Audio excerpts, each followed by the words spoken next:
Congresso Online O Futuro do Direito. Entre os dias 9 e 19 de novembro, estaremos debatendo e analisando juntos as profundas mudanças que estão ocorrendo. Será que o direito está pronto para o novo, para as inovações, para o futuro? O Congresso contará com a participação de palestrantes de destaque no cenário nacional. Aguardamos você! Boa noite, estamos ao vivo para o nosso segundo dia de congresso nessa semana, na verdade o quinto, começamos no dia 9 de novembro, já passaram por aqui vários palestrantes, profissionais altamente qualificados, a gente já pôde debater muitas questões relevantes e importantes sobre o que será o futuro do direito. O que é que você espera, quais as mudanças que vão ocorrer na nossa área. E hoje, não menos, a gente não poderia deixar nunca a disciplina de direito empresarial de lado, uma disciplina que hoje regula todas as empresas praticamente. Vamos ter 3 palestrantes aqui de alto nível aqui com a gente. Teremos o promotor de justiça, o Dr. Juan Vasquez, teremos a advogada Rebeca Stein e também a advogada professora Mariana Maduro. Vamos iniciar hoje com o professor Juan Vasquez, ele que vai falar aqui sobre, hoje ele trouxe aqui para a gente um tema que é a responsabilidade civil dos administradores na falência em tempos de pandemia. E aí, como eu já tinha falado antes, o Dr. Juan, ele é promotor de justiça lá no Ministério Público do Rio de Janeiro, ele é doutorando pela Universidade Complutense de Madrid em Direito Mercantil, ele é mestre em Direito Econômico e Desenvolvimento pela UCAM, especialista em Direito Privado pela Universidade Federal Fluminense, ele é professor convidado de Direito Empresarial na EMERGE e professor convidado da pós-graduação da FGV Rio. Professor, é um imenso prazer termos o senhor nesse painel, professora Mariana aqui na sala, a professora Rebeca também, mas vamos iniciar com o doutor Juan. Queremos agradecer muito, eu e o professor Fabrício, que está na coordenação científica do Congresso, o senhor ter aceitado o convite, ficamos muito felizes. A palavra é sua, fique à vontade, a casa é sua. Bom, em primeiro lugar, eu quero dar boa noite a todos, espero que todos estejam muito bem, em razão desse tempo que a gente vive de pandemia. E é sempre bom a gente desejar que esse cenário ele possa mudar tão logo seja possível. E enquanto não muda, espero que todos estejam bem, com saúde. Eu quero também iniciar agradecendo o convite que me foi formulado pelo professor Fabrício Bastos, promotor de justiça também no Rio de Janeiro, meu colega e grande amigo. Agradecer também a Daniela Silva pela coordenação, pelo evento. Eu tenho acompanhado outros dias de evento e sei que está sendo um grande sucesso, mas isso não é nenhuma novidade, se tratando de eventos organizados pela Daniela e pelo Fabrício. Também queria aqui dizer a todos que estão me escutando, estão me vendo, que eu não escolhi ser o primeiro. Na verdade, essa honra deveria caber às 2 professoras que estão aqui presentes e que são excepcionais, são excelentes professores de direito empresarial. E hoje a professora Rebeca Stein, a professora Mariana Maduro, elas são referências no direito societário, na parte de contratos, títulos de crédito, especialmente a professora Mariana Maduro, que já está bastante avançada aí nesses temas que são de corporações, de IPOs e temas tão interessantes que envolvem o mercado de capitais. Bom, o tema que eu escolhi tratar com os senhores diz respeito à responsabilidade dos administradores em tempos de pandemia na falência.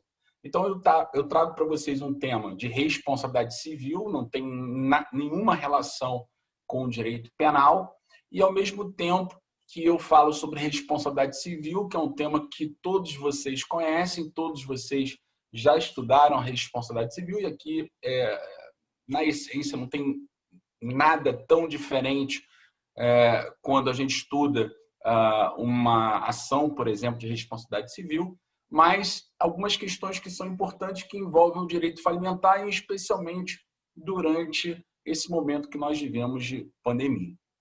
A nossa legislação falimentar, a Lei 11.101 de 2005, vocês devem saber muito bem, ela trata de 3 institutos: a recuperação judicial, a recuperação extrajudicial e a falência.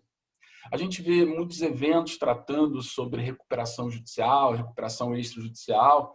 Isso faz sentido, evidentemente, quando se está num momento como esse, de recessão, momento de dúvidas, um momento em que cada vez mais atividades são encerradas, não só por conta da pandemia, mas também especialmente por esse momento. E a falência acaba sendo relegada a segundo plano. E existe um ponto que me parece extremamente importante, que a gente precisa desenvolver, que é justamente a responsabilidade civil dos administradores quando nós já temos a falência decretada. Existem muitas dúvidas sobre quem é o falido, quem pode ser responsabilizado, se é qualquer sócio. Esses temas nós não vamos aqui tratar. Existem questões que mereceriam, obviamente, uma nova visão do nosso legislador, mas tudo aqui no Brasil é muito difícil. É muito difícil legislar no direito brasileiro. A gente tem muitos interesses que acabam sendo atendidos, outros afastados, e isso acaba fazendo com que o processo legislativo seja bastante moroso. A morosidade é, nessa nossa disciplina, um grande problema, em especial em tempos de pandemia. Para vocês terem uma ideia, por exemplo, tínhamos um PL 1397 de 2020 que iria tratar da chamada negociação preventiva, um grande avanço na nossa legislação, no nosso ordenamento jurídico. A negociação preventiva iria ser um instrumento extremamente importante para que a gente pudesse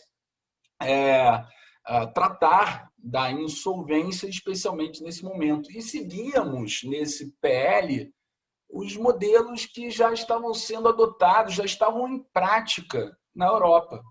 Então, se vocês forem observar, por exemplo, a legislação francesa, a legislação espanhola, a própria legislação portuguesa, enfim, todos legislaram de maneira emergencial para que nós tivéssemos um tratamento mais eficiente e mais condizente com a realidade que nós ainda estamos vivendo. Mas esse PL foi abandonado na Câmara e, infelizmente, o Brasil foi um dos poucos países que não legislou de maneira emergencial em relação a questões envolvendo a insolvência. Então, inclusive, a gente vai falar sobre isso hoje, a responsabilidade civil dos administradores na hipótese de falência. E a gente vai aqui, por exemplo, falar de direito comparado, ainda que de maneira bastante objetiva, mas para que vocês possam verificar e constatar como outros países trataram dessa questão. Pois bem, o tema principal, então, responsabilidade civil dos administradores em tempo de falência. Então, o primeiro ponto, evidentemente, é saber que a gente está dentro de uma falência. Então, o primeiro pressuposto é que nós tenhamos uma falência decretada. Então, esse é o primeiro ponto importante. Não é caso de recuperação judicial, nem recuperação extrajudicial, é caso de falência. Então, se já temos uma sentença falimentar, nós vamos ter que analisar como foi o comportamento desses administradores durante a chamada zona de insolvência. Como eles se comportaram, como foi o comportamento desses administradores, para que a gente possa analisar se há ou não uma hipótese de responsabilidade civil desses administradores. Então, tudo vai depender, primeiro, de uma falência e, segundo, de como esses administradores se comportaram, como eles agiram ou se omitiram durante a chamada zona de insolvência, ou seja, aquele momento que precede a decretação de uma falência. Então, esse comportamento dos administradores é estudado justamente dentro dessa ação de responsabilidade civil. Mas vejam bem, há muita confusão ainda na jurisprudência, na própria prática falimentar, a respeito de como deve ser aplicado, por exemplo, o artigo 82 da Lei de Falências. Então, há uma discussão que nem me parece tão relevante assim, mas uma discussão que tem a seguinte indagação. É um dever ou uma mera faculdade confessar a falência? Então, quando a gente entra dentro deste assunto, responsabilidade civil dos administradores, parece que a discussão se perde nessa pergunta. se há ou não um dever do administrador em confessar a falência. E aí a gente vê que a doutrina majoritária, o professor Fábio Coelho, por exemplo, fala sobre isso, o professor Sérgio Campinho, grandes autores mencionam que não há nenhum dever em se confessar a falência, que não há, portanto, um dever de se confessar a falência, não obstante a regra do artigo 105 da Lei de Falências. O artigo 105 da Lei de Falências, para quem não conhece, diz que o devedor em crise econômico-financeira que julgue não atender os requisitos para pleitear a sua recuperação judicial deverá requerer ao juiz a sua falência. Então, alguns entendem que esse verbo que nós encontramos no artigo 105, deverá, não representaria uma verdadeira obrigação, mas simplesmente uma faculdade. Ou seja, existiria um dever-poder. E por que essa interpretação majoritária? Porque entende-se que não há uma sanção correspondente à violação desse dever. Então, a discussão acaba se perdendo nesse aspecto, se no direito brasileiro existe ou não o dever de se confessar a falência quando você não pode ou não tem condições de pedir uma recuperação judicial. No direito comparado, a gente encontra essa discussão também, mas muito mais avançada. A gente tem, por exemplo, uma teoria, a teoria da Deeping Insolvency, que trata desse tema no direito norte-americano. Lá é muito polêmico se existe ou não o dever de se confessar a falência e, se descumprido esse dever, se o administrador judicial pode ou não promover uma ação de responsabilidade civil em face dos administradores. Bom, numa federação norte-americana, tudo vai depender do Estado. Então, a gente tem uma certa polêmica. Em alguns estados não se admite, outros, pelo contrário, a teoria da Deep Insolvency realmente ela é aplicada e os administradores acabam sendo responsabilizados. Então, tudo vai depender do Estado, é extremamente polêmico. Quando você vai na Alemanha, quando você vai em Portugal, quando você vai na Espanha ou na França, existe o dever de se confessar a falência. Há esse dever. E o descumprimento desse dever pode trazer consequências na área civil ou na área penal, a depender do país que você esteja estudando. Aliás, como a Daniela me brifou aqui, dizendo que tem muitos estudantes que estão assistindo o nosso seminário, esse final de semana eu discutia com um grande advogado de ponta no nosso país, um advogado de arbitragem, e ele falava sobre a necessidade de você ter um profissional do direito que ele não compreenda apenas o direito nacional, que ele possa expandir o seu conhecimento estudando outras legislações e compreendendo como aquele mesmo assunto ele é aplicado em outros países, porque isso amplia a sua percepção sobre determinados assuntos, você abre a sua mente. Então, ele falava sobre isso, né? Como é importante um advogado, por exemplo, saber sobre inovação no direito francês, no direito italiano, no direito brasileiro, para que ele possa ter uma visão mais ampla sobre esse instituto. Então, aqui não é diferente. A gente fala da Europa. Na Europa, então, existe esse dever de confessar a falência na maioria dos países. Alguns deles trazem uma consequência civil e uma consequência penal. Na Alemanha, por exemplo, há apenas uma consequência penal. Quer dizer, apenas não, né? Uma consequência bastante grave. Na França, existe uma responsabilidade civil e uma responsabilidade penal. Então, a gente tem que ter em mente, portanto, que o Brasil, nesse ponto, acaba se perdendo nessa discussão. Se há ou não um dever de confessar a falência? A solução aqui é muito simples, pelo menos doutrinariamente, não existe o direito de confessar, ou dever, perdão, de confessar a falência, porque não existe uma sanção correspondente. Na minha visão, apesar de entender que essa interpretação é equivocada, a gente tem que ir além. Não é simplesmente deixar de confessar a falência que vai dar ensejo à aplicação do artigo 82 da Lei de Falências. O artigo 82 da Lei de Falências, ele trata da ação de responsabilidade civil contra sócios de responsabilidade limitada, administradores e controladores. Essa ação de responsabilidade civil está sendo muito exercitada atualmente por administradores judiciais, como se eles tivessem descoberto agora o artigo 82. Então, vocês devem ficar atentos, porque a utilização desse dispositivo, pelo que eu tenho visto e que enfim, sala de aula que os administradores judiciais têm relatado, me parece equivocada. Porque alguns estão se valendo da ação do artigo 82, essa ação de responsabilidade civil em face de administradores, sócios de responsabilidade limitada e controladores, exigindo uma responsabilidade pelos prejuízos causados aos credores, como se eles devessem pagar os prejuízos que a sociedade que eles integram provocou para os seus credores. A gente sabe que existe uma separação patrimonial entre a sociedade e os seus sócios.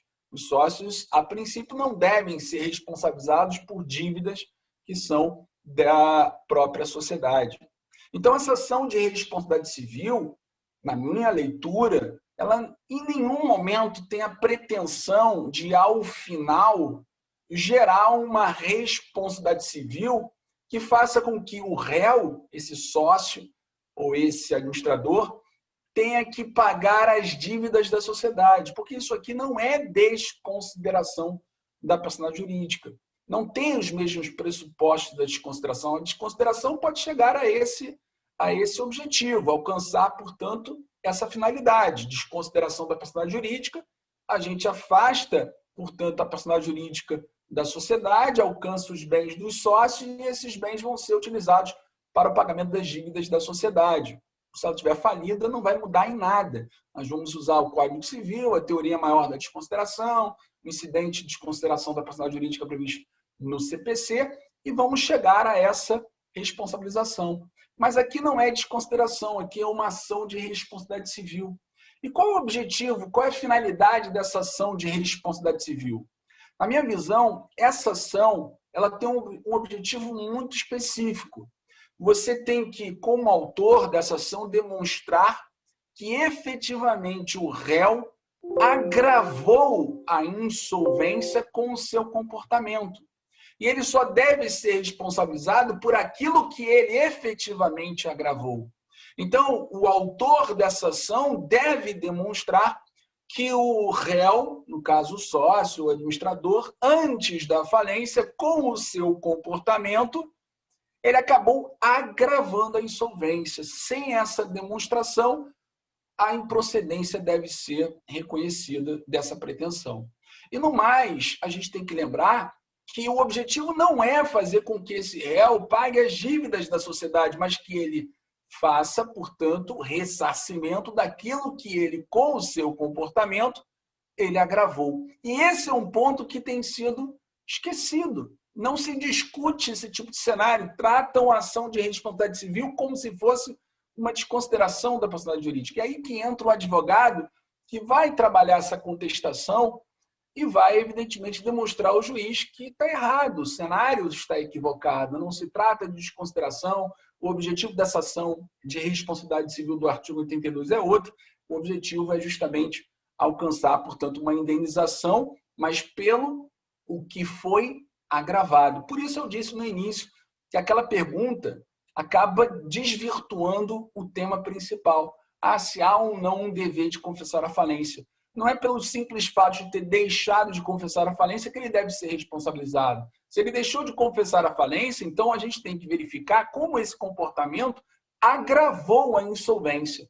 Aí sim a gente teria a possibilidade de ter uma responsabilidade civil. Então esse era um ponto que eu queria trazer para vocês. E o outro ponto, para a gente já ir finalizando, em razão do tempo, é lembrar os senhores que eu comecei falando sobre um PL, o PL 1397 de 2020, que não avançou, foi aprovado na Câmara, mas ele foi enterrado, literalmente enterrado, no Senado. Abandonado, agora disse que com o PL maior, que trata da reforma da legislação falimentar, vamos ter ali dispositivos transitórios, mas até hoje esse PL não foi aprovado, nós não temos aí uma perspectiva de aprovação e a gente está dentro da pandemia.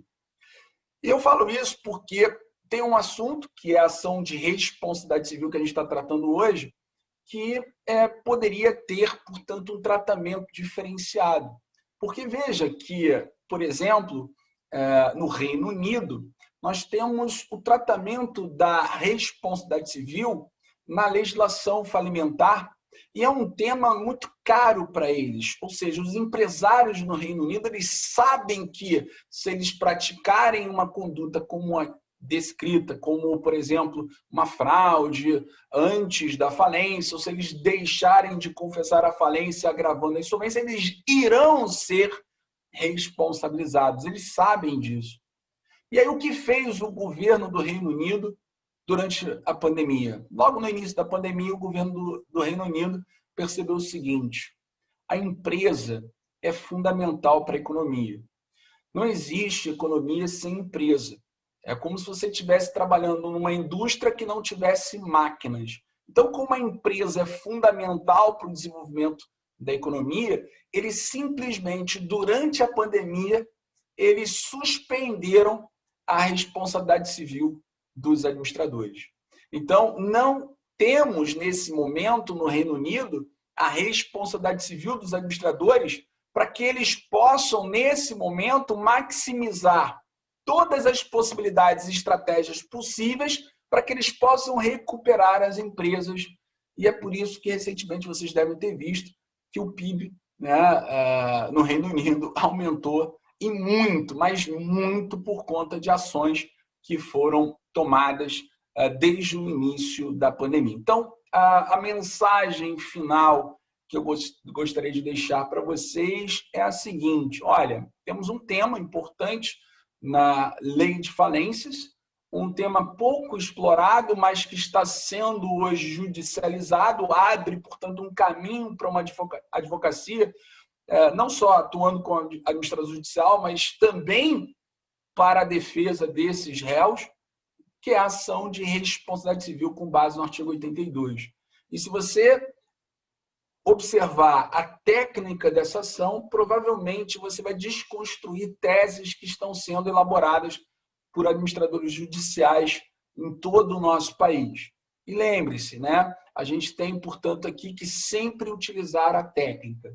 E a técnica aqui exige que a gente entenda o que a gente está fazendo. Qual foi o comportamento do administrador que deu ensejo ao agravamento da insolvência? Essa é uma pergunta-chave, fundamental para a discussão nesse processo. Se a gente for, por exemplo, observar a diretiva da União Europeia 1023 de 2019, o artigo 19 ele nos dá uma noção objetiva de que comportamentos nós devemos esperar dos administradores nesse momento. Eles devem tomar em consideração, devem levar em consideração os interesses dos credores. Então, esses administradores, durante essa zona de insolvência, eles devem adotar medidas que levem em consideração os interesses e direitos dos credores, dos sócios e também dos empregados, terceiros interessados, chamados stakeholders.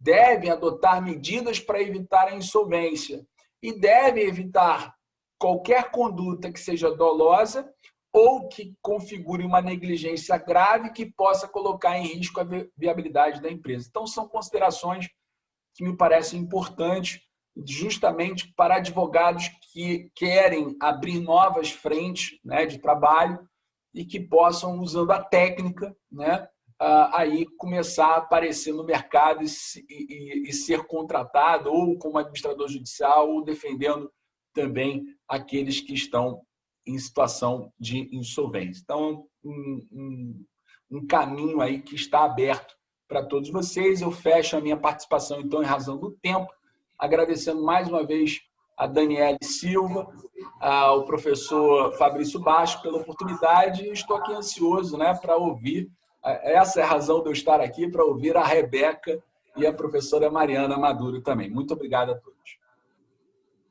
Professor, queremos agradecer, né, a sua participação, muitas lições, muito comentário no chat elogiando a palestra. O senhor trouxe para a gente uma situação, eu digo assim, não é nova, mas faz a gente pensar que existe, né, uma responsabilidade civil, né, no caso dos administradores em caso de pandemia. Né? A gente tocou muito no assunto na semana passada no painel de direito público. E é interessante que, do ponto de vista empresarial, que a gente chama que é o direito privado, né? A gente divide direito público e direito privado, A parte de direito privado não seria por menos, eles também serão responsabilidades. O senhor vai receber um cardzinho, quem está lá no congresso que perdeu a lição sobre ação de responsabilidade civil vai conferir o card com as lições que o professor Juan trouxe aqui para a gente. Muito obrigada, professor Juan.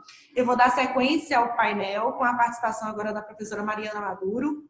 Ela que é sócia do Lima Feigelson, da área de societário, mercado de capitais e private equity, e atua há cerca de 10 anos na área de direito societário, mercado de capitais e fusões e aquisições, tendo concluído LLM em Direito Societário e Mercado de Capitais pelo IBMEC. Ela fez a pós-graduação dela em Direito Empresarial na UERJ e Direito Desportivo pelo UCAM. Mari, é um prazer lhe receber. Você sabe que de longe acompanha, a gente tem uma amizade já o quê? 8 anos, eu acredito, que foi o tempo que eu fui para aí. Então, o carinho continua, mesmo eu não estando mais aí com vocês fisicamente, presencialmente no Rio de Janeiro, mas o carinho continua. Até porque a gente está batendo muito nessa questão de virtualização dos relacionamentos. É uma nova modalidade que a gente vai ter que lidar com isso. Estão falando que a vacina agora, a nossa vida só vai voltar ao normal em dezembro de 2021, ou seja, a gente passou praticamente o ano todo e a gente vai ter um ano ainda, né? Acredito nessa dinâmica, nesse dinamismo. A gente com saudade dos eventos presenciais. Eu confesso a vocês que eu não tenho nem previsão de quando eu vou ver vocês novamente presencialmente, mas a gente tem uma esperança de que isso aconteça, né? E eu quero agradecer muito o seu convite, você ter aceitado o convite para estar aqui conosco. E sem nem mais delongas, vou lhe passar a palavra, só fazendo uma ressalva que o tema da palestra da professora Mariana será sobre o mercado do direito societário e das startups. A palavra é sua, Mari, muito obrigada. Dani, prazer meu estar aqui, né? Receber seu convite foi muito legal, foi muito bom, né? Poder trabalhar com você de novo, sob a coordenação do Fabrício, que também é muito querido, né? Ainda mais aqui compartilhando uma mesa com o Juan, que já foi meu professor, né? Acho que professor de todos nós aqui, esse super fera, membro do MP, que tem temas que, assim, eu olho e falo, nossa senhora, como é que ele chegou a pensar nisso, né? Que a gente acompanha um ao outro aqui, então, assim, é um grande prazer. E Rebeca, que é minha amiga, né, pessoal, mamãe do Gael, esse príncipe lindo, então, tá pertinho dela virtualmente também maravilhoso. E muito bom estar com todos vocês aqui que estão acompanhando a gente, né? Seja ao vivo, seja quem vai acompanhar daqui a um tempo, né? E claro que é difícil a gente falar depois do Juan, né? Assim, ele fala até de terno, ele tá, imagina, né? O Juan tá aí de terno, depois de falar tanta coisa interessante, né? Fica difícil a gente falar, mas vamos lá. Pelo menos eu tô um pouco mais safa, que o tema é outro assunto, outro ramo do direito empresarial, é mais a minha praia, né? Atuo com direito societário, mercado de capitais, private equity, M&A, então é um mundinho à parte aí. Qual foi a minha ideia aqui, né? Quando a Dani fez esse convite, né, de falar do futuro, o que eu tenho enxergado muito, né, nos meus alunos, principalmente de pós-graduação, os advogados que estão se formando, ou muitas vezes o advogado que ele se cansa um pouco de estar trabalhando na área que ele está atuando, então, eventualmente, ele está atuando numa área trabalhista, numa área civil, e ele resolve querer experimentar, né, uma outra área. E, então, por mais que ele tenha uma super experiência, às vezes um novo ramo da advocacia traz outros desafios que a gente muitas vezes não espera e não entende. E olhando para o nosso cenário econômico, né, atual, a gente tem aí recentemente, né, a B3, que é a nossa bolsa de valores aí, dando a informação de que já temos mais de 2 milhões de CPF cadastrados na bolsa, né? Assim, claro que se a gente for colocar isso em números absolutos, né, nós somos aproximadamente 208 milhões de habitantes, então 2 milhões é pouquíssimo, né? Mas se a gente olha para um ano atrás, a gente tinha metade. Então, esse crescimento de pessoas físicas, né, buscando investimento num ambiente de mercado de capitais, isso traz uma sinalização de um amadurecimento da nossa economia, um amadurecimento da própria população, né, da gente tirar o dinheiro de debaixo do colchão e a gente se sentir confortável com os nossos agentes reguladores, né, porque se você coloca o seu investimento, né, num ambiente de mercado, você, em primeiro lugar, está confiando no agente regulador de que ele está fazendo fazendo o papel dele de maneira correta e satisfatória, a ponto de deixar você tranquilo de que as companhias que estão ali emitindo papéis, né, valores mobiliários, são companhias que estão sofrendo uma fiscalização adequada, e, por outro lado, de que as companhias que estão ali merecem o seu investimento, né? Ainda que você faça investimento através de um fundo de investimento, né, que seria esse investidor institucional, isso demonstra que a gente está buscando uma diversificação, que a gente está confiando um pouco mais no cenário econômico, que tem muito a ver com o cenário político, né? Mas também a gente está confiando mais no nosso próprio ambiente empresarial. Isso é muito maravilhoso, né? Mesmo depois de diversos escândalos de corrupção que a gente não pode ignorar, envolvendo inclusive companhias abertas, envolvendo empresas muito grandes e muito fortes da nossa economia, ainda assim a gente está tendo um amadurecimento, né, das pessoas físicas nesse investimento. Mas por que eu estou falando isso se meu tema está lá falando sobre direito societário? Porque tem tudo a ver. A partir do momento em que você se sente confortável para ir lá buscar um fundo de investimento, você procura lá uma dessas empresas que prestam esse serviço, né, de assessoria de investimento, né, uma XP da vida, uma Ágora, enfim, o que seja, você vai lá e adquire cotas de um fundo de investimento. E hoje em dia a gente tem figuras de fundo de investimento que estão investindo justamente nas famosas startups, né, nas empresas que estão começando. Então, muitas vezes você pode estar ali dentro de um ambiente de mercado de capitais sem nem saber que você está fomentando o crescimento de uma empresa, o crescimento do sonho de alguém. A gente tem que sempre pensar que quando a gente fala de uma startup, a gente fala de empresas que estão iniciando a sua vida, a gente está falando de sonhos, né? Então, uma pessoa, ela foi lá, ela teve uma ideia, ela começou um sonho, e você pode estar financiando esse sonho, né? É claro que pode dar certo ou não. Aí, se não der certo, vocês podem procurar aí os estudos com o professor Juan, que aí já não é mais a minha área. A minha área é se der certo. Eu tô brincando. A gente tenta blindar tudo isso, né? E cada vez mais o advogado ele tem que estar preparado para ele trabalhar dentro desse ambiente, porque é um ambiente que está com o mercado superaquecido. Então, quando a gente olha assim e fala, caramba, o dólar tá super alto, tá? Tem vezes que para mim o dólar tá alto é maravilhoso. Eu não vou viajar para Disney mesmo. Então, assim, o que eu penso? Caramba, o dólar tá alto, significa que o meu país está barato para o investidor estrangeiro vir aqui investir. Se vocês não sabem, a gente tem mais de 70% do nosso mercado de capitais, ele é composto por investimento estrangeiro. A gente não se autofinancia, ao contrário do que muita gente pensa. A gente não se autofinancia, a gente precisa do investidor externo. Então, quando você é um advogado e você está na ponta, né, do início desse investimento, a gente está na ponta da economia do país, né? Então, esse setor que é ligado às empresas que estão começando, é um setor que está superaquecido. Embora a gente esteja passando por crise, embora a gente esteja vivenciando aí um valor do dólar muito alto, esse setor está muito aquecido. Então, enquanto diversos setores do direito sofreram um grande baque, a minha área do direito, ela está sendo cada vez mais procurada. Seja porque as empresas, né, para tentar buscar um fôlego financeiro, estão se juntando, ou seja, participando de operações societárias, uma fusão, uma incorporação de ações, seja porque elas estão comprando umas às outras, seja porque está vindo um investidor externo aplicar e investir aqui nas nossas empresas, nos nossos empresários, no nosso capital humano, que a gente chama. Né? Então, quais são os pontos que eu gostaria de chamar mais atenção? Né? A gente tem diversos instrumentos para a realização de investimentos. E aí o Juan falou muito, né, sobre o projeto de lei, sobre a necessidade do direito ele se adequar à realidade, né, às demandas que a sociedade traz como um todo. Quando a gente olha lá os dois principais tipos societários que a gente tem no nosso país, a gente está falando das sociedades limitadas, regidas pelo Código Civil, e das sociedades por ações. Né? Basicamente, esses são os dois principais veículos, né, instrumentos que as empresas utilizam para gerar aí o seu negócio. Né? Então, elas se unem através dessas estruturas societárias para conseguirem girar o seu negócio.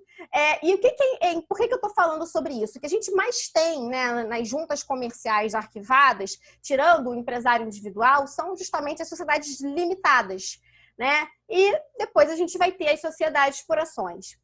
Quando a gente está falando do investimento que vai ser feito numa startup, via de regra, essa startup ela é uma sociedade limitada. Por que via de regra? Se a gente for olhar lá a Lei Complementar 123 de 2006, a famosa Lei do Simples, ela veda, né, que sociedades por ações elas possam aderir, né, ao benefício que é disponibilizado dentro do sistema da Lei Complementar 123. Então, como as startups estão começando, é muito comum que elas tentem, né, que elas busquem a adesão pelo Simples, e aí justamente por eu ter, né, uma previsão da lei que, de cara, né, fala, olha, se você for constituído como sociedade por ações, você não poderá se valer aqui dos benefícios do Simples, essas startups, elas nascem como sociedades limitadas. E como é que eu vou fazer um investimento numa sociedade limitada? Né? Ah, professora, o cara vai lá e vai comprar participação societária.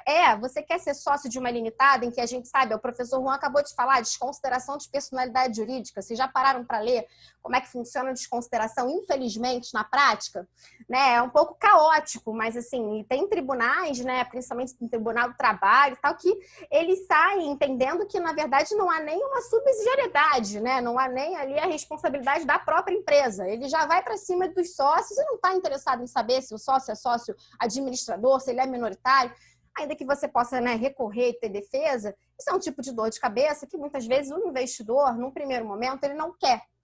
Né? Então, essa questão de você investir numa sociedade limitada aderindo ao capital social, né? Ou seja, comprando participação societária, muitas vezes afasta o investidor. Essa não é a ideia daquele investidor que está entrando para tentar fazer uma aposta numa startup, numa empresa que está começando a sua vida. Né? E aí, esse investidor, né, que a gente chama de 3 Fs, né? Quem são os investidores de startup são os 3 Fs, né? Family, Friends and Fool. Então, traduzindo para o português, família, amigos, né? E o tolo. Então, a depender de quem é o seu investidor, se vai ser família, amigo ou tolo, os 3 Fs, né? Você vai se deparar com uma necessidade de criar instrumentos que a gente não tem dentro da nossa legislação, né? E essa é, para mim, a beleza do direito societário. Então, o que a gente tem usado cada vez mais como instrumento de investimento em startups? Um instrumento chamado um instrumento de mútuo conversível, né? O que seria isso? Nada mais é do que um contrato, né, em que o investidor, né, essa pessoa física ou jurídica, ele faz um empréstimo, né, um mútuo para a empresa, tá?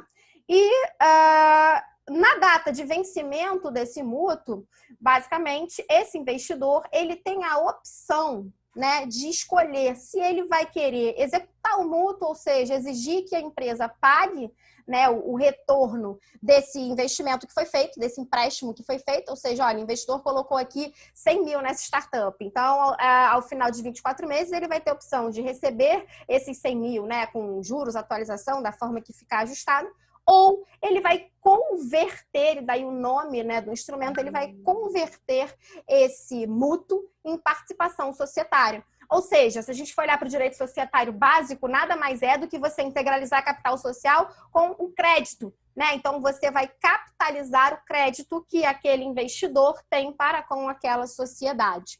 Tá? E por que a gente cada vez mais usa o mútuo conversível? Há muito tempo a gente vem criando projetos de leis e tentando emplacar, inclusive, né, a MP da Liberdade Econômica, que foi convertida na Lei de Liberdade Econômica, trouxe, né, essa possibilidade das sociedades limitadas emitirem as debêntures. Né? E cada vez mais o mercado vem pedindo para isso. Né? O instrumento de debênture é um instrumento em que o próprio mercado investidor está muito acostumado. Mas a CVM já se manifestou em sentido contrário, dizendo que as limitadas, né, elas não poderiam emitir debêntures. Como uma escritura de debêntures tem que, né, ser arquivada na junta comercial, as juntas comerciais também não fazem o arquivamento dessa escritura. É triste, né? Não fazem, né? Então, assim, o que acontece? A gente acaba não tendo, na prática, a opção de oferecer para o investidor um dos melhores, né, instrumentos de investimento nessas sociedades limitadas. E aí não dá para a gente ficar esperando o poder legislativo tomar uma atitude para satisfazer uma necessidade do mercado. Então, o que a gente faz? A gente cria o subterfúgio. Então, hoje, né, enquanto a gente tem a figura lá das debêntures conversíveis, né, que é possível você emitir debêntures numa sociedade por ações, que da mesma forma que esse contrato que eu acabei de falar para vocês, em chegando a data do seu vencimento, o debenturista, ele vai decidir se ele quer, né, receber de volta ali aquele aporte que ele fez, ou seja, fazer o resgate daquela debênture, ou se ele quer converter aquela debênture em participação societária, converter em ações. Então, ao invés de ele deter o valor mobiliário debênture, ele passa a deter o valor mobiliário ações, né, na relação de troca que está estipulado dessa escritura de debêntures.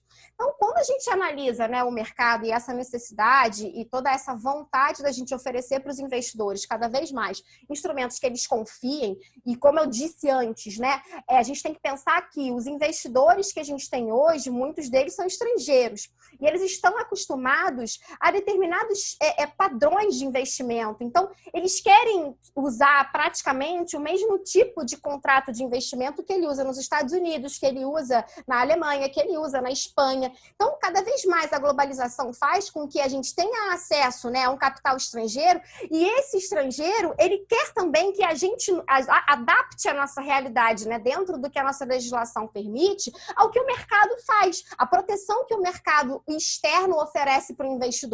E para a gente ser um país atrativo, é fundamental que a gente ofereça para esse investidor externo uma concorrência, né, um mercado de investimento competitivo. Se o cara chega aqui, ele cria um fundo de investimento, e aí daqui a pouco o judiciário começa a falar que o fundo de investimento vai ser responsável pela ação trabalhista, no dia seguinte você pode ter certeza que o que vai ter de pedido na CVM de fundo de investimento para ir embora não está no gibi. Porque para o cara aquele risco não vai valer a pena. Ele é fundo de investimento, ele não é administrador, ele não quer estar sujeito a esse tipo de responsabilidade. Então a gente tem, né, diversos fatores aí, sejam eles legislativos, sejam eles, né, em função aí de uma atuação do nosso poder judiciário, que acabam às vezes repelindo o investimento e que a gente como advogado tem que tentar construir, né, o nosso ambiente de investimento cada vez mais maduro, cada vez mais sofisticado e principalmente tentando buscar aí uma adaptação ao que o investidor externo está acostumado.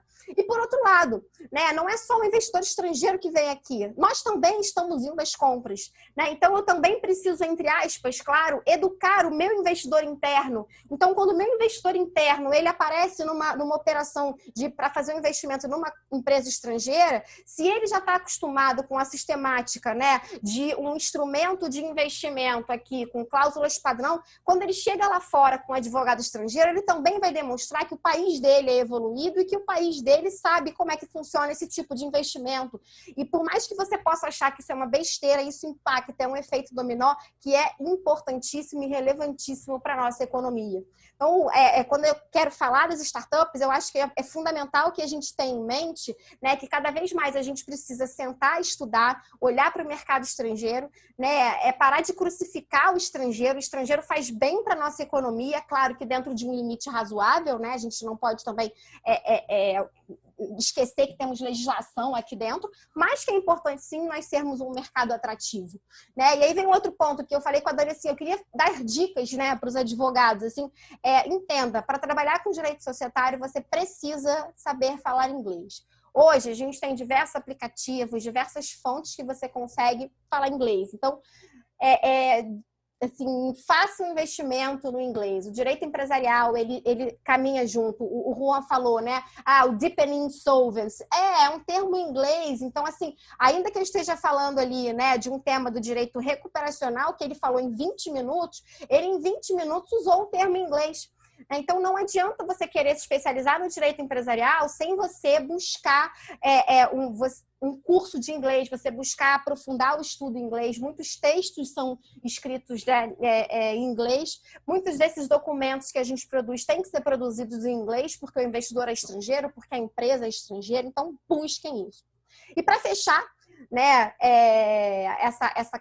não essa crítica, mas essa análise do nosso cenário atual das startups, eu fiquei muito feliz porque um outro dilema que a gente tinha, né, entre limitadas e SA, quando a gente vai falar para o nosso... Né, chega um cliente estrangeiro, qual tipo de empresa eu vou abrir no Brasil? Ou qual é o melhor tipo de empresa para investir? Um dos pontos que a gente tinha, né, que diferenciavam bastante limitada de SA era a possibilidade de, nas sociedades por ações, você emitir, né, uma classe de ações que não teriam direito a voto ou que teriam esse direito a voto mitigado. E nas limitadas a gente não tem essa opção. né? E aí, recentemente, né, de uma forma bastante polêmica, depois, se tiver oportunidade de debate, queria ouvir também Juan, Rebeca, sobre isso, mas o DREI, né, o Departamento aí de Registro, né, que fiscaliza e que regulamenta as juntas comerciais, ele emitiu lá na Instrução 81 expressamente, né, a possibilidade de arquivamento de um contrato social de uma sociedade limitada com ações com cotas preferenciais com o direito de voto mitigado, seja ele total ou parcialmente, ou seja, sem qualquer direito a voto ou com direito a voto apenas algumas matérias. Realmente não sei posição, né, do Juan, da Rebeca, assim, para mim que atuo nessa área, eu soltei fogos, festejei, dei estrelinha, pulei 7 ondas no mar, né, fiquei feliz, assim, de uma forma, né, porque não consigo entender por que não, né? Por que eu tenho que privar a pessoa que está se organizando dentro de uma sociedade limitada de conseguir se organizar desta forma, né? Então, é um ponto positivo. Atualmente, né, se você tentar arquivar, isso vai ser arquivado, né? Porque é uma regra que está ali prevista na Instrução Normativa 81, até agora não foi revogado. E aí, eu não sei, Dani, se a gente vai abrir para debate, mas assim, eu fui além, né? Eu fui fazer uma operação societária e aí me deparei com uma limitada. E o que eu queria, na verdade, era emitir cotas preferenciais sem direito a voto resgatáveis, né? A exemplo do que a gente faz nas sociedades por ações. Para quem não está acostumado, né, muita operação societária acontece isso. Você emite ações que elas já nascem sendo com uma data certa para elas serem resgatadas, ou seja, na prática o que acontece é que o acionista que subscreve e adquire aquelas ações, ele já sabe que dentro de X tempo ele vai receber um valor por aquelas ações. Ele compra hoje, então ele pagou lá R$10 por ação, e ele já sabe que em, sei lá, 12 meses, em 6 meses, ou no dia seguinte, porque tem muita ação resgatável no dia seguinte, ele vai receber lá pelas ações que ele, né, subscreveu, R$12. Então, é um investimento, né? Você paga 10, recebe 12. E aí, a gente nunca tinha falado sobre isso numa limitada. Então, queria aí abrir também, se for possível, para depois a gente conversar sobre isso aí, ver Juan, Rebeca. E é isso que eu tinha para falar, gente. Então, deixo aí aberto para Dani chamar Rebeca e Gael, que eu já vi que o Gael está participando ainda do nosso congresso. Um beijo para o Gael. Eu fico brincando com a Rebeca, que Rebeca nos representa hoje, porque ontem o Juan entrou mais cedo e a gente estava nos bastidores aqui falando sobre isso. Não querendo desqualificá-lo, porque ele é o único homem entre as mulheres aqui nesse painel de empresarial, mas assim, a pandemia trouxe uma realidade diferente para a gente, que é lidar com crianças em casa, em home office o tempo inteiro. Não tem escola. Essa semana meu marido falou assim, quando é que o Gabriel vai para a escola? Eu falei, que escola? Quando? A gente tem que se acostumar com essa realidade, porque o meu tem 5 anos. Gael tem quantos anos, Rebeca? 2? Vai fazer 2. Tá no mudo, Rebeca. Acabou de fazer 2 anos. Pois é. Então, assim, a gente vive essa realidade diariamente e é uma coisa que, infelizmente, Juan, eu sei que você e Fabrício não compactuam com uma essência machista em que a gente vive num país hoje, mas, infelizmente, é uma vive. Para você ter uma ideia, como isso mexeu um pouco comigo, porque quando a gente organizou o congresso, Fabrício foi muito solidário, uma dor pessoal que eu tive, né, que eu passei, e a gente criou a ideia de montar o congresso. E aí a gente foi surgindo os nomes, as amizades, a gente montando. E aí na semana passada, a gente fez segunda, terça e quarta. Na quarta-feira a gente encerrou a semana com um comentário de uma congressista, que vocês estão falando aqui, as pessoas estão comentando embaixo. E ela comentou que, assim, muito bom saber que existem mulheres competentes e profissionais que nos representam. Então, assim, é estranho a gente até falar sobre isso, mas hoje é uma coisa que, por exemplo, na OAB Federal, a gente tem um Projeto Valentina. O que é o Projeto Valentina? Colocar mulheres na comissão diretiva da OAB Federal. A gente não tem mulheres. Dos conselheiros federais da OAB, a maioria são homens. Eu não sei nem se tem mulher. Então, eles implementaram as mulheres, né, o Projeto Valentina, para que isso, né, aumentasse a participação feminina. Então, assim, eu fiquei surpresa. Rebeca hoje aqui vai nos representar com o Gael no colo, infelizmente. Eu brinquei com ela, falei, não, coloca o Gael no colo e participa com a gente, porque a gente vive uma realidade de às vezes não tem mãe perto, a gente depende de uma folguista que às vezes deixa a gente na mão. E aí ela muito gentilmente aceitou o convite, como vocês também. E eu falei, coloca a Gael no colo e participa. O interesse é estar aqui junto com a gente. Mari, muita gente, desculpa estar te chamando de Mari, porque a intimidade de muito tempo me permite fazer isso, mas aqui muita gente não lhe conhecia, e aí estavam aqui elogiando a palestra aqui sua. Eu falei, excelente professora de Direito Societário. Pelo menos quando a gente trabalhava no preparativo, que a gente se conheceu no exame de ordem, Mariana era professora de Direito Societário, então isso para mim não é novidade. É novidade para quem está ali assistindo, porque não lhe conhecia. Então, o que a gente faz? Eu vou passar a palavra para a Rebeca, porque a gente vai... O tempo, quem vai determinar o tempo dela é Gael. Na verdade, é isso, a gente vai ficar refém dele. E aí, no final, a gente volta para fazer um bate-papo sobre instrução normativa, porque eu vi você falando ali, o Juan já balançando a cabeça. A gente abre espaço para o debate, que a gente tem ainda um tempinho de 10, 15 minutos. A gente encerra, então, com esse debate no final, tá certo? Eu vou passar a palavra para a Rebeca, que hoje vai falar sobre um tema bem diferente. Te confesso, Rebeca, que eu não tinha nem tinha conhecimento sobre o tema, que é backlog na concessão de patentes de medicamentos e o julgamento da ADI 5529. Professora Rebeca, ela é pós-graduada, ela é professora de pós-graduação, com cursos públicos, preparativo para a OAB. Eu conheço a Rebeca, já tem... O que, Rebeca, 10 anos? Acho que 10 anos. 11. Então, a gente já tem 11 anos, já o tempo passa. E é uma grata surpresa saber que aqui a gente está num painel em que as meninas aqui evoluíram. O Juan já tem ali um tempinho mais na nossa frente. A gente chega lá, Juan. Calma que a gente chega aí com essa bagagem de competência profissional que você tem, mas a gente vamos chegar, esperamos que a gente consiga a sua experiência. Eu vou passar para você, Rebeca. Eu vou compartilhar o seu material. Quando você precisar passar, que você avisa. Tá certo? Tá. Por enquanto pode deixar só na câmera. Pessoal, boa noite. Em primeiro lugar, eu queria começar pedindo desculpa para o Juan e para a Mari, porque eu tentei conectar do computador e por algum motivo não estava funcionando a câmera. E aí eu só consegui conectar depois com o celular. Enfim, Bruno está no trânsito, está chovendo muito aqui na Barra e no Recreio, e aí ele está agarrado no trânsito, e a menina que vinha ficar com meu filho mandou mensagem dizendo que não ia poder ficar. Então, queria pedir desculpas para vocês por estar a maior parte do congresso com a câmera desligada e também com o microfone desligado. Vamos lá, eu acho que eu vou conseguir. Ele está se distraindo aqui, brincando aqui do lado. Esse tema, Dani, eu escolhi backlog na concessão de patente porque a gente está com uma ação direta de inconstitucionalidade, que é a ação 5529, para ser julgada no STF sobre a constitucionalidade do parágrafo único do artigo 40 da Lei 9279 de 96. A gente sabe que a invenção, né, ela é protegida através da patente. A gente tem a patente de invenção, tem a patente do modelo de utilidade, mas o assunto da nossa palestra de hoje é referente basicamente à concessão da patente de medicamento propriamente dito. Por quê? Essa redação do artigo 40, parágrafo único, que estende a vigência da patente, ela tem gerado impacto muito grande na saúde com relação à compra de medicamento pelo poder público.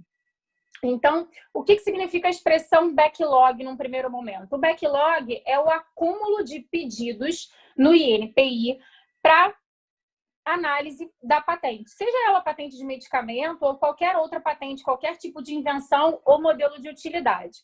A gente teve um relatório que foi publicado no ano de 2019 pelo INPI, que inclusive foi publicado esse ano, né, em outubro, dizendo que existem hoje 122 mil pedidos de patentes para serem analisados. E um dos argumentos que se tem debatido muito com vários especialistas da área é que a postergação da patente em razão do parágrafo único do artigo 40, ela vem gerando impactos muito grandes na saúde. A patente de medicamento no Brasil, ela não era inicialmente, o Brasil não protegia esse tipo de patente.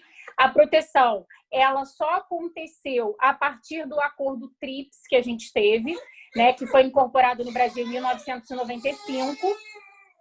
E ao incorporar esse acordo, foi dado um prazo para que o Brasil ele alterasse a sua legislação e, consequentemente, começasse a analisar e conceder esse tipo de patente. Só que a gente acabou não utilizando o prazo que a gente tinha de 5 anos para adequar a nossa legislação e logo em seguida, né, já começou o INPI a receber essas patentes de medicamentos, chamada Mylan Box, elas ficavam lá na caixinha do correio, para futura análise. E aí, o que aconteceu? Como a gente não teve tempo para se estruturar e, consequentemente, para ter funcionários... Só um minutinho. Como a gente acabou não utilizando esse prazo de 5 anos para se adequar, para adequar a nossa legislação... O que foi? Só um minutinho. Depois que a mamãe terminar de falar, a mamãe bota para você? Tá? Então, o que aconteceu? Como a gente acabou não utilizando esse prazo de 5 anos e a gente já passou a receber essas patentes foram acumulando no INPI. E o prazo hoje que o INPI leva para analisar uma patente de medicamento, ele gira em torno de 13 anos. Então, são 13 anos, sendo que 9 anos para que ele dê lá a primeira análise, para que ele toque no processo, né, administrativo, e 13 anos no total. Peraí, agora não. Só um minutinho. Agora não pode. Tá? Mamãe. Agora não pode. Só um pouquinho. Por quê? Você consegue esperar um pouquinho? Por quê? Então, tá bom. Então, o que aconteceu? Foram acumulando muitos pedidos, foram se acumulando. Mamãe.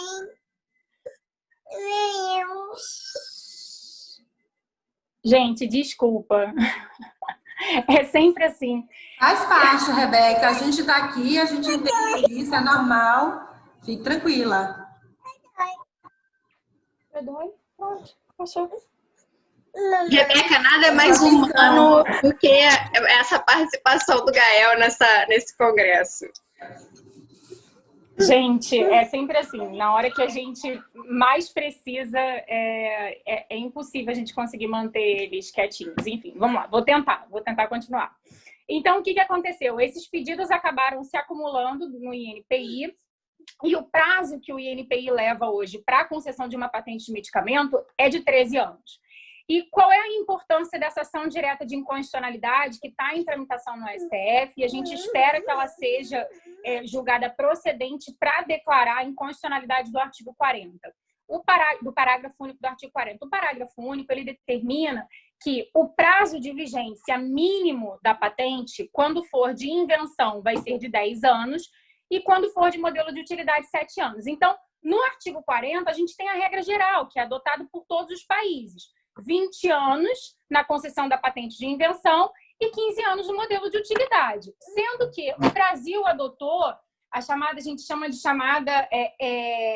tríplice plus no artigo 40, essa previsão de concessão de uma vigência mínima de 10 anos para a invenção e 7 anos para o modelo de utilidade. E aí se especula por que a lei já surge com esse parágrafo único do artigo 40.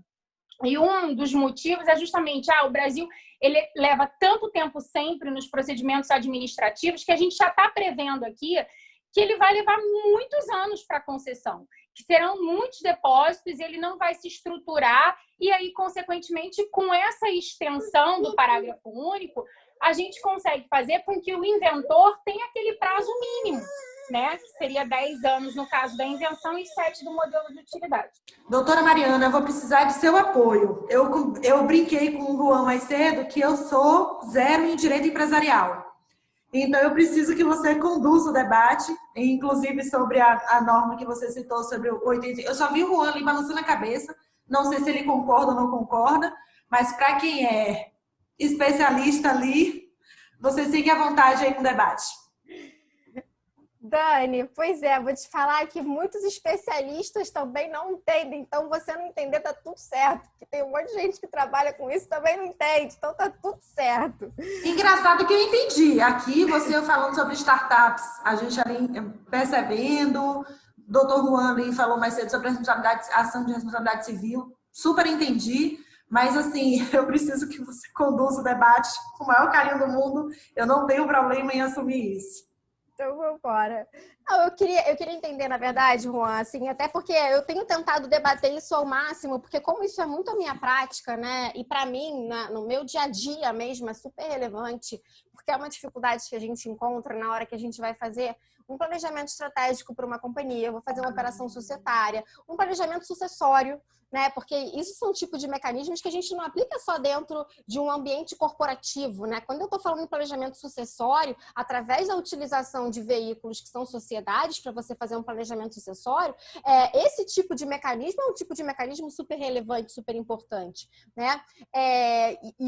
A provocação aí para o Juan, né, em relação tanto às cotas, né, preferenciais com direito de voto, né, restrito ou mitigado, que tem sido super debatido se seria ou não algo compatível com a natureza das limitadas, né? Então, até que ponto a gente pode aplicar as regras das sociedades por ações previstas na Lei 6404 de 76 às sociedades limitadas, como, por exemplo, isso, né, a possibilidade de você emitir participação no capital social sem conferir ao seu detentor o direito de voto, né? Então, até que ponto o Código Civil ele daria espaço para essa interpretação e como segundo debate, né, em relação à possibilidade de cota preferencial resgatável, né? Porque cota preferencial, aí eu acho que você concorda comigo, cota preferencial pode, né? O que se debate no primeiro ponto é se ela poderia ou não ter o direito de voto mitigado, mas indo para o segundo ponto, então, independente do direito de voto ou não,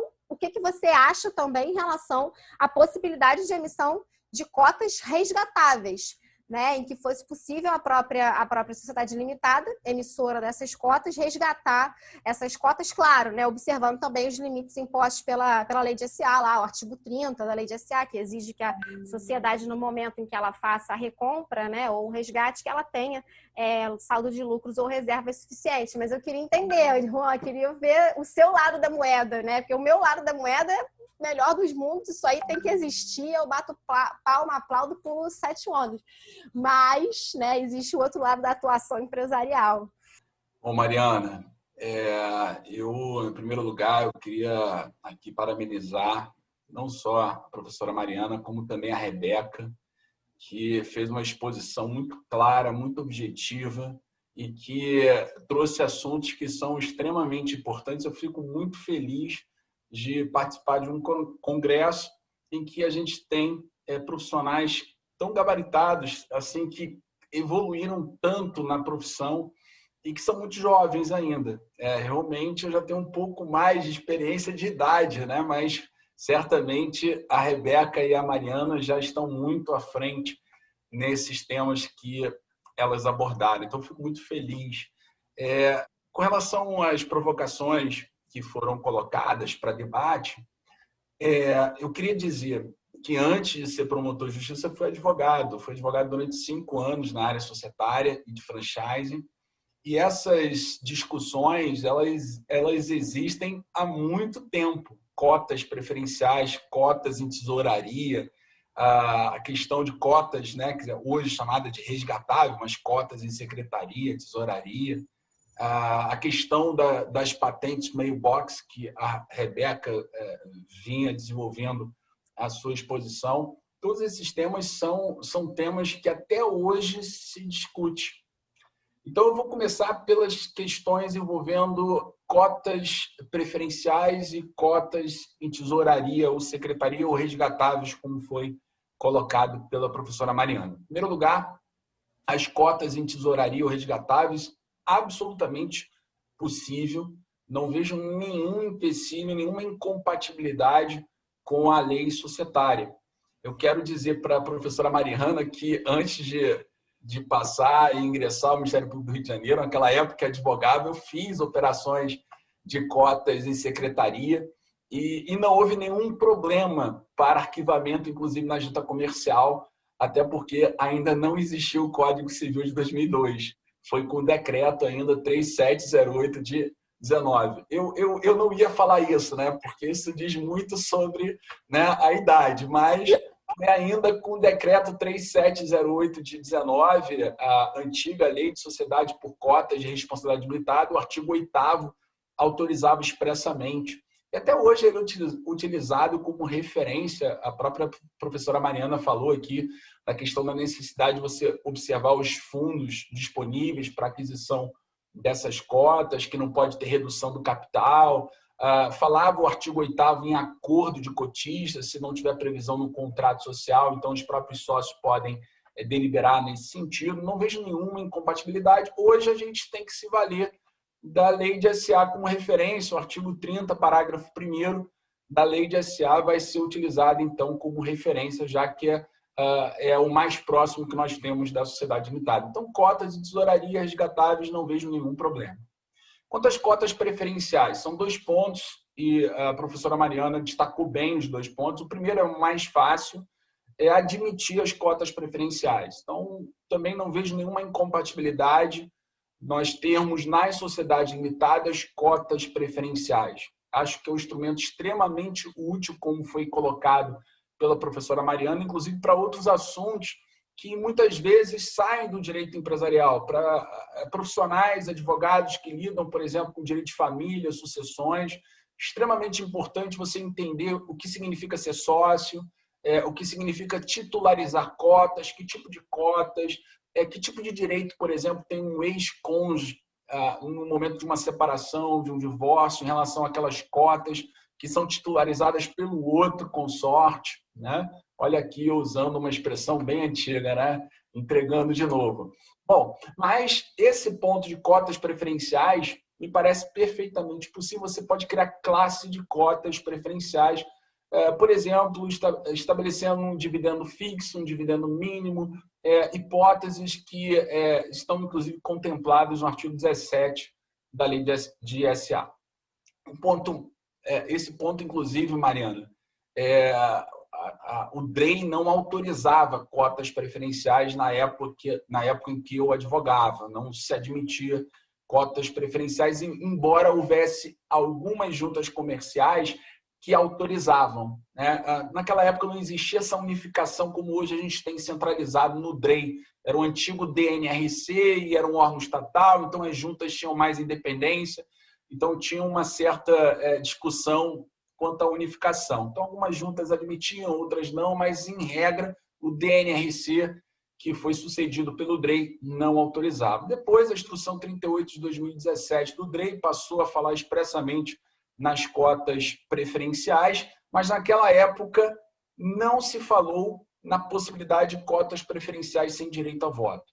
E agora, como você bem lembrou, a Instrução 81 de 2020, o DREI, nessa instrução, entrou nesse ponto e avançou para dizer que as cotas preferenciais podem ter ou não direito de voto.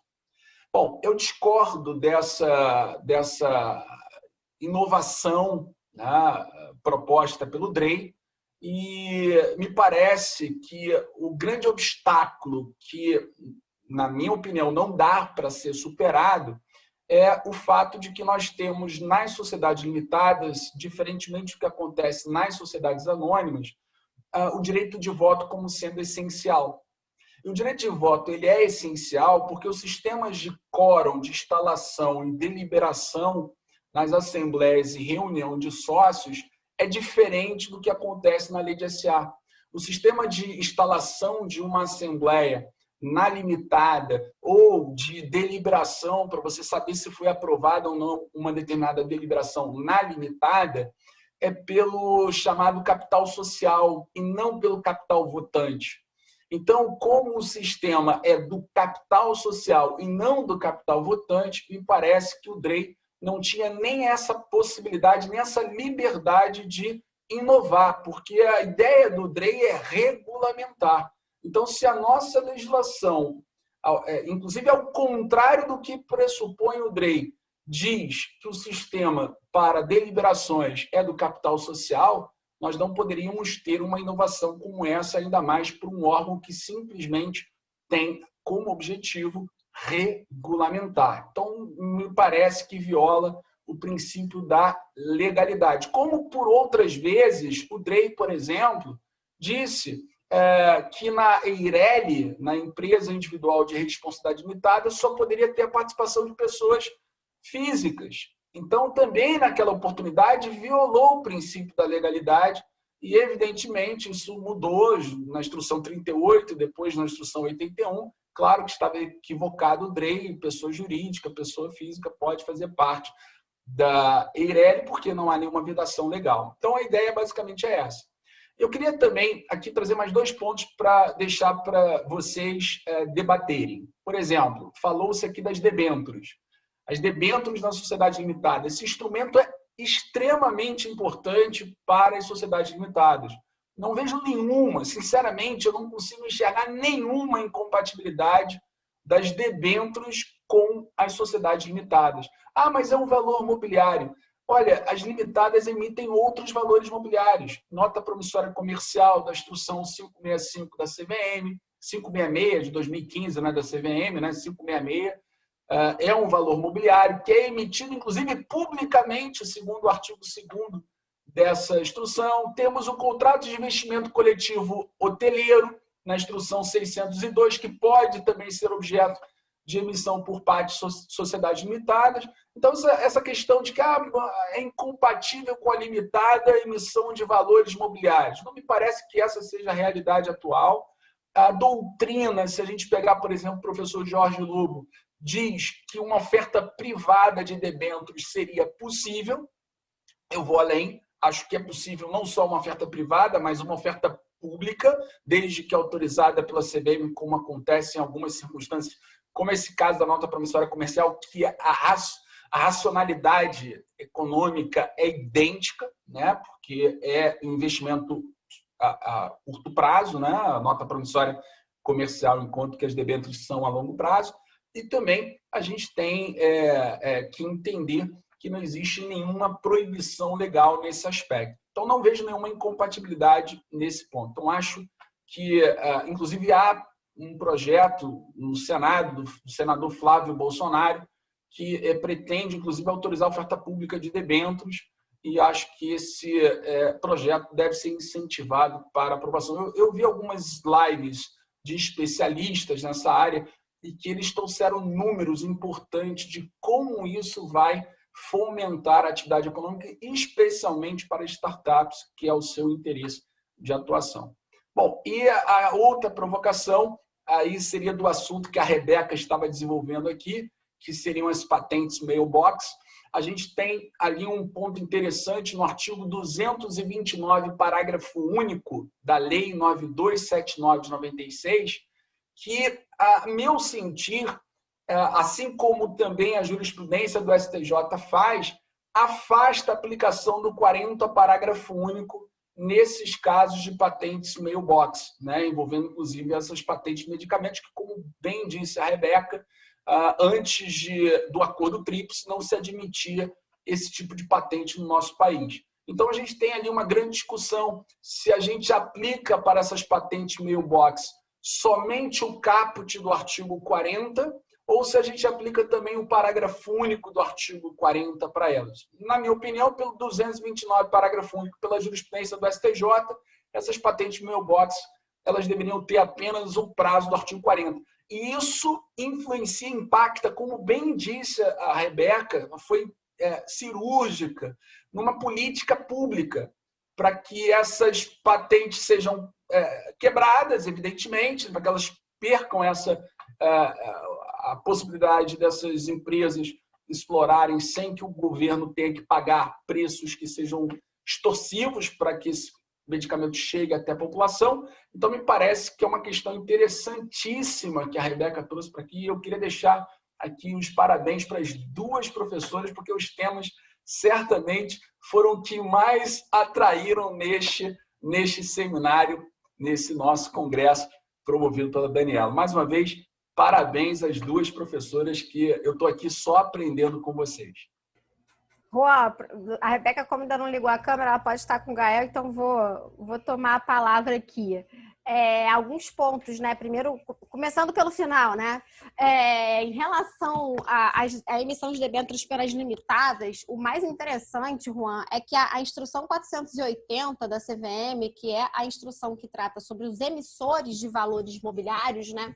Ela, no seu artigo 1º, parágrafo 2º, ela deixa claro, né, que esta instrução que trata sobre os emissores de valores mobiliários no mercado de valores mobiliários, ela se aplica às sociedades por ações ou outros tipos empresariais, conforme determinado nessa instrução. E a própria instrução 480 da CVM fala expressamente sobre a possibilidade de limitadas emitirem valores mobiliários no mercado.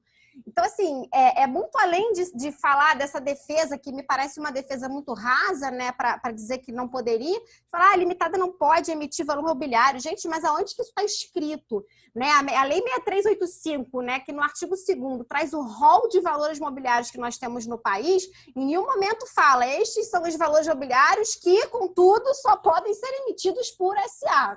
Em momento algum. E a própria instrução CVM, ou seja, né, o nosso agente regulador do mercado de capitais, ele deixa claro na sua instrução que trata dos emissores, ou seja, a regulação que fala, olha, quem pode, né, vir aqui, bater na minha porta e pedir o registro como emissor de valor mobiliário, ela deixa isso aberto, né? O artigo 30 também da mesma instrução, quando ele trata aí, falando quais são os documentos que devem ser apresentados para você poder se registrar como esse emissor, né? Então, ele fala o estatuto social ou documento equivalente. Então, a própria instrução 480 da CVM, ela traz elementos que nos permitem pensar que a CVM, ela, em algum momento, ela estuda isso internamente, né? E aí, sob um ponto de vista, talvez, político, a CVM ainda tenha um pouco de resistência, porque, né, a CVM precisaria entender como que ela realizaria essa fiscalização. Né? Que foi também uma discussão que nós tivemos ali, né? Como eu faço parte do grupo de juristas que apoia o Ministério da Economia nessas medidas provisórias, etc. A gente discutiu muito com a Anbima e com a CVM quando fomos fazer, né, a inclusão da previsão dos fundos de investimento no Código Civil. Né? Era o Código Civil o local mais adequado ou seria a lei de SA? Né? Onde a gente inclui fundo de investimento? Se a gente for olhar para o mercado estrangeiro, o fundo de investimento ele é só um conceito aberto. Né? Nos Estados Unidos, o fundo de investimento pode ser uma limitada, pode ser uma SA, pode ser um condomínio. Mas a CVM ela ficou resistente a gente, né, usar um formato, né, desse aberto, porque ela não saberia como regular. Né? Então, a gente tem uma pressão do agente regulador, né? Mariana, desculpa te interromper, mas também, quando você foi falando, eu esqueci de falar também, acho que, enfim, você deve falar sobre isso, a instrução 479, né? A 476 de 2009, que é a de esforço restrito, né? Ela já prevê, então assim, a gente já tem nas próprias instruções do agente regulador, né, Juan? Assim, mas, de novo, assim, existe sim uma resistência do nosso agente regulador, que, contudo, né, a gente agora está vivendo um momento muito bacana dentro do Brasil, e independente de 2020 ser o ano da pandemia, etc., que os nossos principais agentes reguladores, pelo menos do mundo que me toca, né, que são o Banco Central, SUSEP e CVM, eles fizeram o sandbox regulatório. Né? Então, para quem não está acostumado com esse termo, né? Nada mais é do que um ambiente regulado, que é fiscalizado ali num ambiente segregado, então, eventualmente, né, coisas que não poderiam estar dentro de um mercado aberto, a CVM, a SUSEP e o Banco Central, cada um de posse da sua competência, está analisando novos produtos, está analisando novos mecanismos, né? Então, está se pensando aí em estudo de uma nova bolsa, uma bolsa talvez digital. Então, vamos tentar... caso, né, a CVM abre essa porta dentro do sandbox para ela conseguir analisar a possibilidade de emissão de debêntures pelas limitadas, né? Que tem outro ponto, quando você falou muito bem, né? A instrução 476 da CVM, que fala sobre a emissão de valores mobiliários com esforços restritos, ela diz o seguinte, olha, a pessoa que registra essa oferta aqui, ela vai, né, sofrer muito menos fiscalização por parte da CVM, o agente regulador, mas, por outro lado, ela tem acesso a investidores que são qualificados, ou seja, pessoas que têm capacidade de analisar o risco que estão correndo, que é uma grande preocupação da CVM, né? Olha, eu não posso permitir que aqui se coloque à disposição, né, da poupança popular, né, papéis que depois virem pó, ou de companhias né, que não estão sendo fiscalizadas, então, que de alguma forma coloca em risco a economia popular, né? Então, quando você fala do esforço, por que eu não posso colocar as debêntures de uma limitada lá? O mercado se autorregula. Se o mercado olhar para aquela limitada, entender que aquela limitada não é uma limitada que merece esse aporte, vai ser um fracasso, né? Como tem vários IPOs que são fracasso. A empresa vai lá, enorme, faz IPO e é um fracasso. E paciência. O mercado se autorregula. Então, assim, é uma coisa que urge. Já diversos projetos de lei bateram na trave. É um negócio que não passa, principalmente por uma força aí muito forte da CVM e da Anbima, uma resistência, mas que, assim, a meu ver, é uma resistência que, assim, muito em breve isso vai acabar. Assim, eu preciso que isso acabe. Porque, a gente precisa amadurecer o nosso mercado, né, Juan? Eu acho que você que estudou fora, assim, você ficou na Espanha, a gente, quando olha para a legislação de um país, determinado setor, a gente entende o grau de maturidade desse país. Né? Então, quando eu olho a legislação norte-americana, quando eu olho a legislação alemã, quando eu olho a legislação espanhola, portuguesa, eu que sou especialista, eu vejo uma regulação de um mercado que é evoluído. Enquanto que você vai para outros países que não têm um mercado evoluído, você repara, você percebe que é uma regulação que ela não está madura. Né? Então, a gente tem um cenário muito positivo, eu vejo, hoje em dia, né? Então, assim, começando pelo final, eu estou com você. Acho que também não vejo atualmente na legislação nada que impeça, né? Tudo que não é proibido é permitido. Mas aí no voto das limitadas eu sou obrigada a discordar. Porque a gente, né, tem no Código Civil o problema da limitada, né, e isso você colocou muito bem, quando a gente fala em limitada e SA, por exemplo, eu posso ter uma SA em que eu emito lá 10 ações com valor de R$1.000 e 1.000 ações com valor de R$1.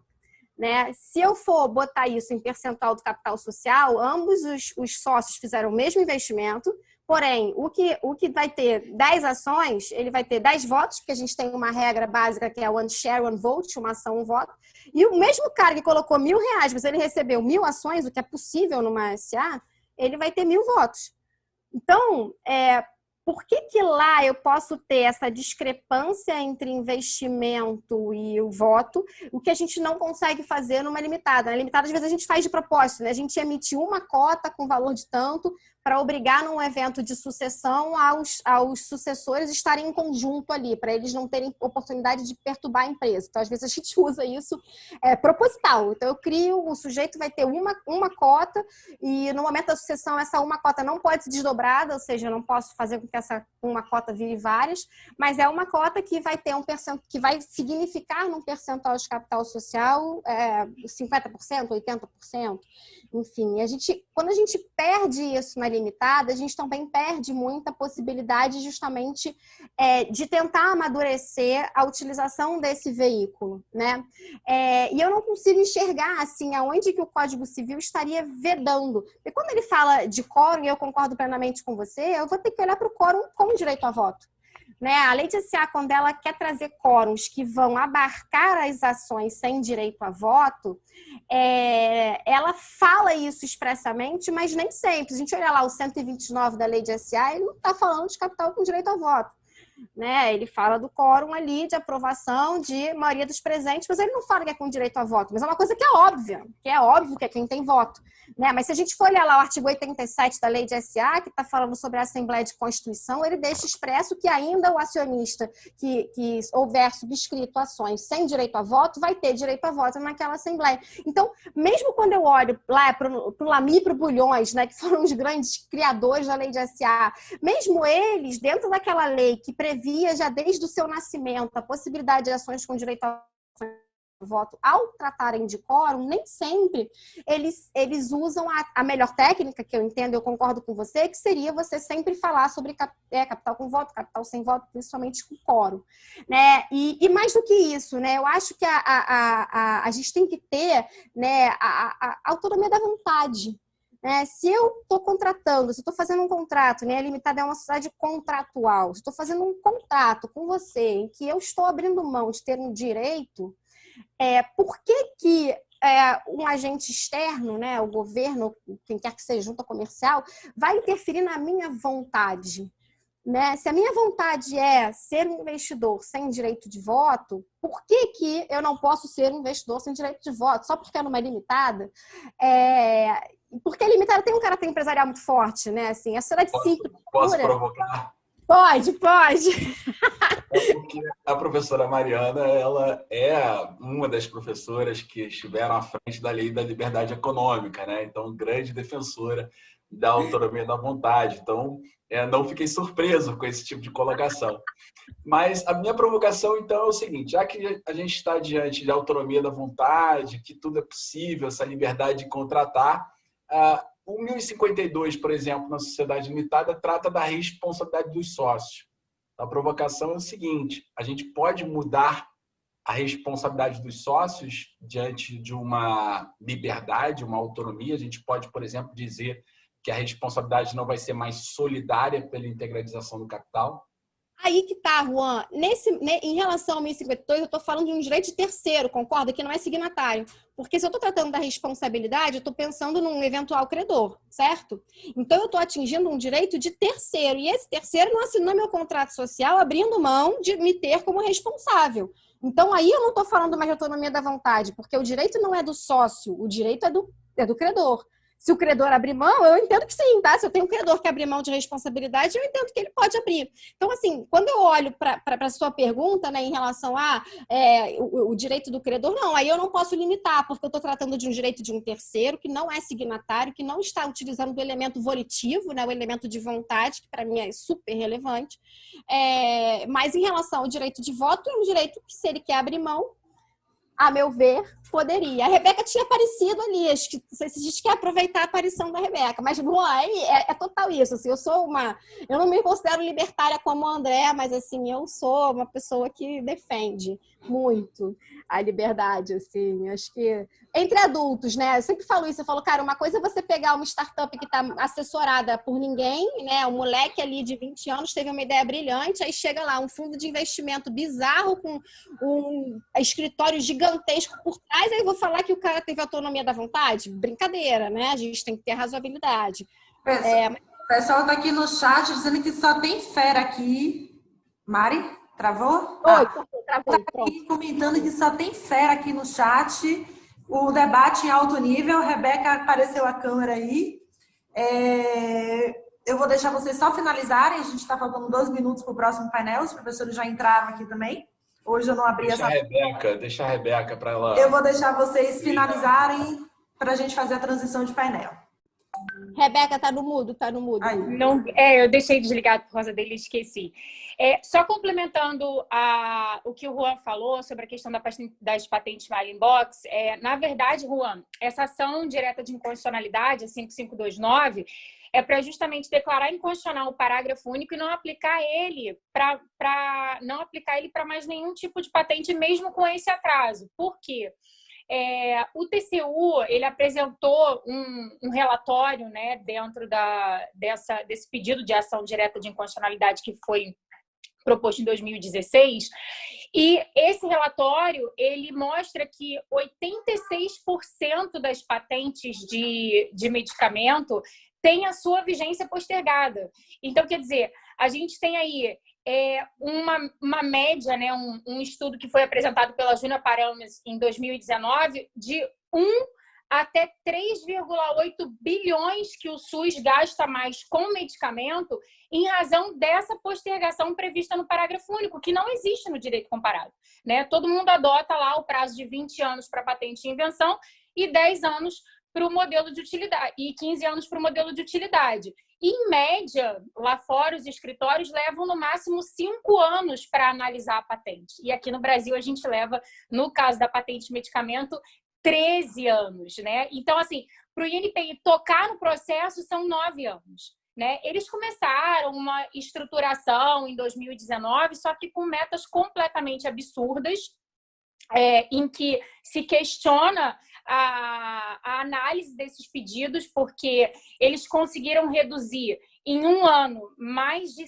60 mil pedidos, ou seja, bem além do que eles vinham fazendo nos últimos anos. E aí até foi impetrado um mandado de segurança no ano passado, questionando essas resoluções que foram apresentadas, publicadas pelo INPI, que aceleram esse procedimento de concessão. Quer dizer, eles não estruturam, não aumentam o número de funcionários para qualificação, para, consequentemente, conseguir reduzir essa questão desses números de patentes que tem lá hoje na espera, aguardando análise, e querem, com esses prazos, né, com essas resoluções que foram publicadas, fazer com que o procedimento leve 3, 4 anos, só que sem qualificar o pessoal do INPI. Então, quer dizer, eles mesmos alegam nesse mandato de segurança que existe um grande risco de, futuramente, o judiciário ficar abarrotado de ações questionando essas patentes que foram concedidas com base nessas resoluções emitidas em 2019. Então, a gente espera aí que nesse ano ainda de 2020 se coloque em pauta para julgamento essa ação direta de inconstitucionalidade, para que a gente consiga reduzir o custo que o Estado tem hoje com medicamentos. Você vê esse estudo que foi publicado pela Júlia, 9 medicamentos representam, poderia, né, se não existisse essa questão da postergação do parágrafo único, representar uma economia de quase 3,8 bilhões. Né? Então, realmente é um assunto que a gente espera que seja analisado o quanto antes pelo STF, porque vem gerando prejuízo na saúde exorbitante. Claro que a gente tem aí, de um lado, as indústrias farmacêuticas, que durante anos trabalham, né, para a invenção de determinados medicamentos, mas, em contrapartida, a gente tem aí o direito ao acesso ao medicamento, ao acesso à saúde, que vem sendo prejudicado muito em razão dessa extensão do parágrafo único, que, como eu disse, né, de acordo com o acordo TRIPS, só existe mesmo aqui no Brasil. Nos outros países, a gente tem 20 anos contados do depósito, independente de quanto tempo o escritório de patente leve para analisar o pedido. Tá, pessoal, mais uma vez eu queria pedir desculpas para vocês. O Bruno chegou aqui, vocês viram que o silêncio pairou aqui no quarto, pegou o Gael e eu consegui finalizar. Que bom que eu estou entre amigos, né? Isso, mas eu te mandei os comentários do chat, o pessoal super entendeu. A gente fez um agradecimento especial lá no perfil oficial do Congresso para Gael. Aí fique tranquila, eu quero agradecer a vocês de coração a participação. A gente vai encerrar o painel. O painel hoje, vocês se empolgaram demais aqui no Direito Empresarial. Eu queria agradecer de coração a todos vocês. Vocês querem fazer alguma consideração final, algum agradecimento? Juan, Mariana? Eu queria mais uma vez agradecer a Daniela. Aprendi muito aqui com a professora Mariana, com a professora Rebeca. Fico muito feliz pelo grande sucesso que elas alcançaram e pelo evento, que foi maravilhoso. Muito obrigado mais uma vez pelo convite. Muito obrigada, professora. Eu também agradeço muito o convite, né? A lembrança, é muito bom quando a gente vê um evento desse nível e chamam a gente, né? Massageia um pouco o ego, tá do lado do Juan, meu professor e eterno professor de todos nós. Sempre falo isso, eu aprendo muito, né? Assisto as lives, o que ele escreve, os debates, enfim. Então, para mim é uma honra estar aqui com o Juan. Rebeca, que é minha amiga, né? Desde o início, a gente se conheceu lá atrás, quando as duas estavam começando nessa carreira da docência, né? A gente veio caminhando de mãos juntas, viramos amigas, né? Mais do que colegas, a gente foi colega de turma ali na UERJ e, né, hoje em dia somos amigas e empresarial e também, né, a audiência, né, as pessoas que estavam aqui dispostas a nos ouvir e convidar também todos vocês, quem quiser ir para o Instagram, conversar com a gente, bater papo, a gente troca figurinha, a gente pode fazer uma outra live,